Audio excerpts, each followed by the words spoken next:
Kalau untuk meningkatkan pelayanan kesehatan itu harusnya ya membangun lebih banyak rumah sakit, puskesmas, posyandu, dan lain-lain. Atau pengadaan peralatan medis yang canggih dan obat yang lebih baik. Nakes, dokter, perawat, dan ahli kesehatan lainnya. Bukan ganti nama. Susah ngomong sama selang infus. Ganjar Pranowo gelontorkan 988 miliar rupiah. Bangun 54 RSUD dan 71 puskesmas selama menjabat. Sangat jauh dengan Anies yang hanya ubah nama RSUD dan buang-buang duit. Ditulis oleh tim redaksi jurnal, dikutip dari berbagai sumber. Tempat ini menjadi tempat orang sakit. Nah, di sisi lain pada saat pandemi kemarin kita menyaksikan pentingnya menjaga kesehatan. Karena itu perannya ditambah. Aspek apa? Aspek promotif, aspek preventif. Jadi datang ke rumah sehat untuk menjadi sehat dan lebih sehat. Ini kabar buat kita untuk memotret figur Anies, kualitasnya seperti apa.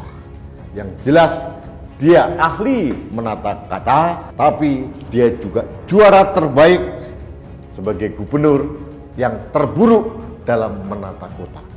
Halo, kembali berjumpa dengan suara Fani Bakri di channel Jurnal 45. Gubernur Jawa Tengah Ganjar Pranowo membuktikan komitmennya untuk meningkatkan kualitas pelayanan kesehatan masyarakat di Jawa Tengah.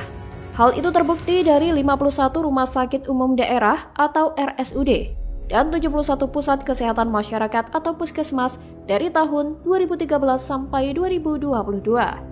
Data Biro Administrasi Pembangunan Daerah Sekretariat Daerah Provinsi Jawa Tengah menyebut, selama 9 tahun Ganjar telah gelontorkan anggaran 988 miliar rupiah yang disalurkan melalui skema bantuan keuangan kabupaten atau kota dengan rincian 331,75 miliar rupiah guna membangun 54 RSUD, 161 miliar rupiah untuk pembangunan 71 puskesmas, dan 581,24 miliar rupiah untuk pengadaan alat kesehatan.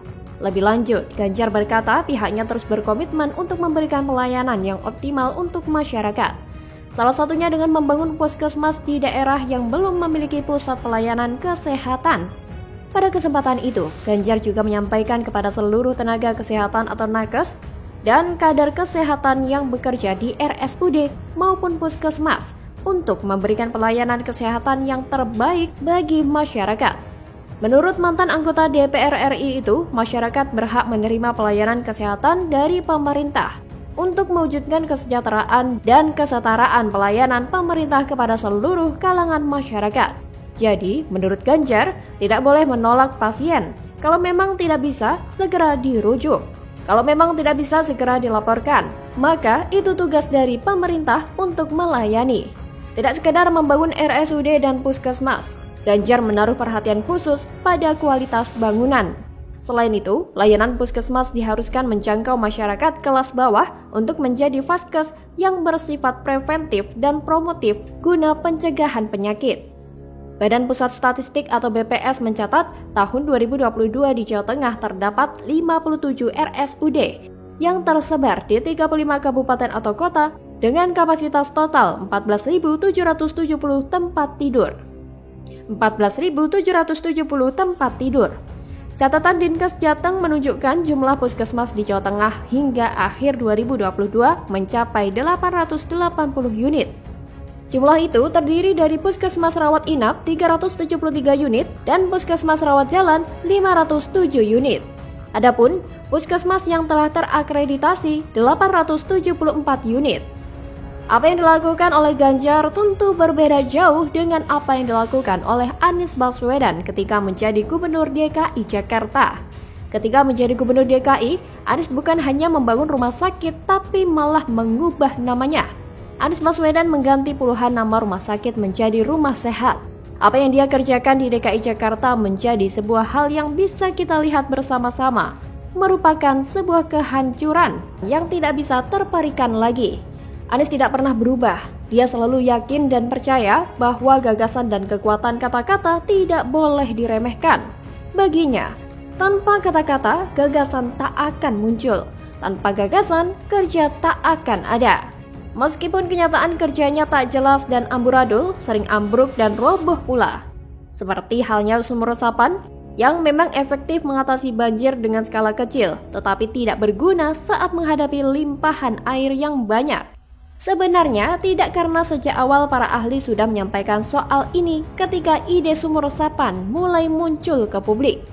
Para ahli mengatakan bahwa sumur resapan tidak efektif untuk mengatasi banjir di Jakarta karena daya serap tanah Jakarta rendah. Sumur resapan sangat efektif jika dibangun di area dengan daya serap tanah yang tinggi. Penempatan sumur resapan harus sangat diperhatikan agar tidak sia-sia. Yang penting bukan jumlah sumur resapannya, tetapi penempatannya harus tepat. Walau sudah diingatkan, sumur resapan tetap dibangun secara masif di Jakarta. Terlihat jelas tidak ada kajian soal lokasi yang cocok atau tidak. Yang penting dibangun sebanyak mungkin. Faktanya adalah sumur resapan hanya efektif kalau banjirnya kecil. Kalau banjir besar, ya tidak ada gunanya. Itulah bedanya Ganjar dan Anies Baswedan yang sangat berbeda jauh dalam memanfaatkan anggaran dan mengatasi masalah di wilayahnya. Bagaimana kalau menurut Anda?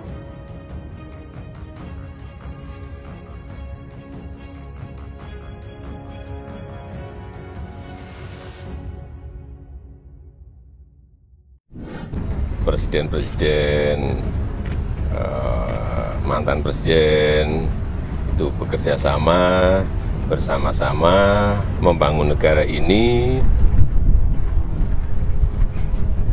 Ya, itu mimpi kita semuanya. Diperuntukkan bagi segenap pimpinan dan kader Partai Demokrat sebagai pembelajaran kepemimpinan sekaligus pedoman dan referensi untuk menilai situasi.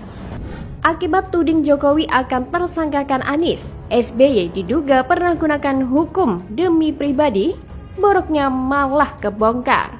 Ditulis oleh tim redaksi jurnal, dikutip dari berbagai sumber. Mimpi dari Pak SBY ini kayaknya adalah sebuah mimpi yang menunjukkan bahwa Partai Demokrat akan segera mengarahkan dukungannya kepada Pak Ganjar. Halo, kembali berjumpa dengan suara Fani Bakri di channel Jurnal 45. Akibat pernyataan tentang penersangkaan bakal capres Koalisi Perubahan untuk Persatuan Anies Baswedan, Presiden ke-6 Susilo Bambang Yudhoyono diduga pernah menggunakan hukum demi pribadi. Hal ini disampaikan pegiat media sosial Jusnul Khotimah menanggapi pernyataan SBY bahwa Jokowi berhak tidak menyukai Anies Baswedan. Namun tidak boleh menjadikannya tersangka menggunakan hukum. Kasihan lihat orang ini, habis jadi presiden turun kelas jadi provokator. Mungkin saat jadi presiden, dia pernah menggunakan hukum untuk kepentingan dia. Ungkapnya dikutip WE Newsworthy dari Twitter pribadinya pada Selasa 27 Juni. Sehingga menurut Jusnul, SBY mengira Jokowi seperti dirinya sendiri. Padahal belum tentu semua orang serendah dia. Lebih lanjut, hal itu yang menyebabkan Jusnul menjadi pendukung Jokowi dan tidak mau menjagokan Anies serta Ketua Umum Partai Gerindra Prabowo Subianto. Sebelumnya, Ketua Majelis Tinggi Partai Demokrat menganggap tidak masalah jika Presiden Jokowi tidak menyukai Anies. Namun tidak boleh menggunakan hukum. Apa yang diungkapkan oleh SBY mungkin dengan maksud untuk melindungi dan membela Anies Baswedan. Tapi tanpa sadar, SBY justru membongkar boroknya sendiri. Entah apa yang melatar belakangi SBY sehingga tiba-tiba membuat pernyataan seperti itu. Namun yang pasti Jokowi sedang disasar oleh SBY. SBY ingin membentuk opini publik bahwa kemungkinan Presiden Jokowi akan memberlakukan hukum rimba agar bisa menggeser Anies di pemilu 2024. Mengamati tindak tanduk SBY memang membuat bingung. SBY benar-benar politisi yang pelin-pelan dan tidak konsisten dalam pernyataannya. SBY terkadang bisa memuji-muji Jokowi, tapi di sisi lain kerap melontarkan kritik yang tidak penting. Dan lebih terkesan hanya ingin menjelek-jelekkan Presiden Jokowi. Pernyataan SBY mungkin sekilas tujuannya baik, yaitu agar Pilpres 2024 berjalan baik dan benar-benar mencerminkan nilai-nilai demokrasi, serta tidak ada kecurangan. Namun ketika mengingatkan agar Jokowi tidak menegakkan hukum rimba dengan menjegal Anies, ini akan membentuk opini yang sangat buruk. Seolah-olah memang ada upaya pemerintah saat ini untuk menegakkan hukum rimba untuk menyingkirkan Anies yang antitesa dari Jokowi. Padahal tidak sama sekali.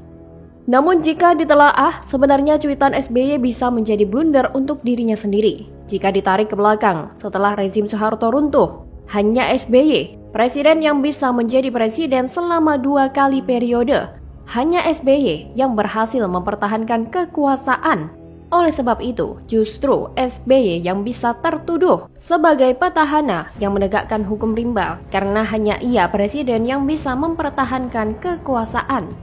SBY seolah-olah sedang membuka borok sendiri. Jangan-jangan SBY memang melakukan segala cara termasuk menegakkan hukum rimba agar bisa lanjut 2 periode. Jadi teringat ketika menjelang Pilpres 2009, Presiden SBY bagi-bagi BLT untuk masyarakat kecil, serta banyak pegawai honorer yang diangkat jadi PNS. Apakah ini upaya SBY untuk melanggengkan kekuasaan? Silahkan tanya SBY. Bisa jadi ini adalah sebuah teguran untuk SBY agar tidak ngomong macam-macam. Terakhir, saya kembali menekankan, ini adalah analisa subjektif saya sendiri. Saya tidak mengatakan bahwa Jokowi adalah dalang di balik hal-hal yang menimpa SBY. Sama sekali tidak. Saya hanya menangkap bahwa seolah-olah SBY sedang disandra oleh Jokowi. Sebab SBY tak pernah sampai masuk ke penjara. Padahal kasusnya cukup jelas, seperti kasus EKTP. Namun di sisi lain, ketika SBY mulai berulah, maka boroknya diumbar ke publik sedikit seolah sebagai peringatan agar SBY tidak bertingkah macam-macam. Bagaimana kalau menurut Anda?